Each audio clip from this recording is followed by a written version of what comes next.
Salut à tous, c'est Europe. Donc on se retrouve pour le deuxième devlog et sans doute l'avant-dernier parce que c'est pas un jeu très long à faire. Donc j'ai d'abord commencé par les barres de vie, comme vous pouvez voir ici. J'ai d'abord commencé par faire le design de la barre de vie.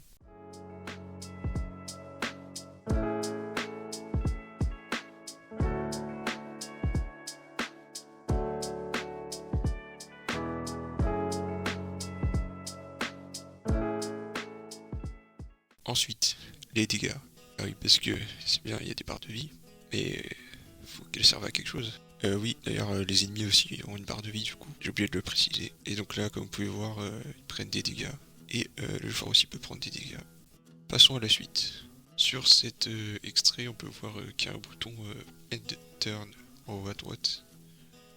Il s'agit d'un ancien bouton que j'avais mis en place pour passer au tour suivant et que j'ai remplacé ensuite, comme vous allez voir, par un autre bouton. Et surtout, les tours passeront automatiquement, il n'y aura pas besoin d'appuyer sur un bouton. Ce bouton, j'en parlerai plus tard, comme vous pouvez voir. Ça fonctionne, les ennemis peuvent prendre des dégâts, le joueur aussi. Passons à la rotation de la caméra. Et oui, c'est ça l'utilité de ce bouton, c'est de tourner la caméra. Au départ, j'ai un peu galéré, je sais pas trop comment la tourner, etc. J'ai essayé plusieurs angles différents. Et au final, le plus pratique était de passer de la vue de face à la vue arrière pour éviter de inverser les touches et qu'il y ait trop de rotation. Et je trouve que ça passe. Ensuite, écran de victoire et de défaite. Ah oui, l'ennemi nous tue, on le tue, faut bien qu'il y ait un écran à la fin pour indiquer qui gagne et pour relancer la partie, si elle est finie, tout simplement. Comme vous pouvez voir, je fais ça rapidement, c'est juste des visuels temporaires, le temps que je finisse de coder, et bien sûr plus tard il y aura des meilleurs visuels.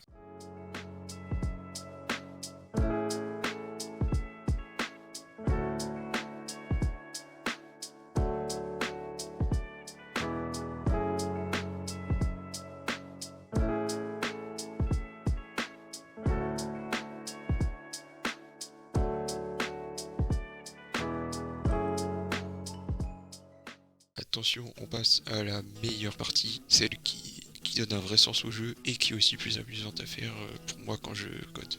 Donc d'abord j'ai fait en sorte que le bouton d'attaque, comme vous voyez, change de couleur en fonction de chaque face du dé qui est vers le haut. Et du coup chaque face a une couleur différente, évidemment, qui représentera un sort différent. Ici vous avez d'abord le poison, représenté par la couleur verte, et comme le nom l'indique, il s'agit d'un sort qui fait des dégâts de poison, faisant des dégâts sur la durée aux ennemis sur plusieurs tours, jusqu'à un certain tour où l'effet s'en va. Ensuite passons au sort de couleur rouge, qui est l'ultime, ou un sort critique comme vous voulez. Donc là c'est très simple, c'est juste un sort pété qui fait beaucoup de dégâts, et qui sera limité avec un délai, parce que sinon évidemment ça va être abusé. Troisième sort de couleur jaune, c'est le tir à distance. Je vous laisse deviner, oui, je suis sympa. C'est quoi? Et oui, c'est un tir à distance. Bien vu, évidemment, ce sort, comme d'autres sorts, auront un cooldown. Sinon, c'est abusé. Et le dernier sort, qui est le destructeur de terrain, j'avais pas d'inspi, c'est la couleur noire. Je vous laisse regarder ce que ça fait.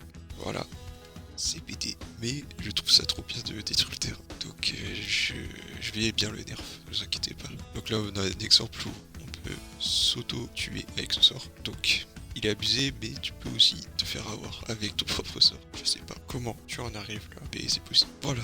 Bah, j'espère que ça vous a plu. Merci d'avoir regardé. On se retrouve pour la suite et le dernier devlog. Je sais pas quand.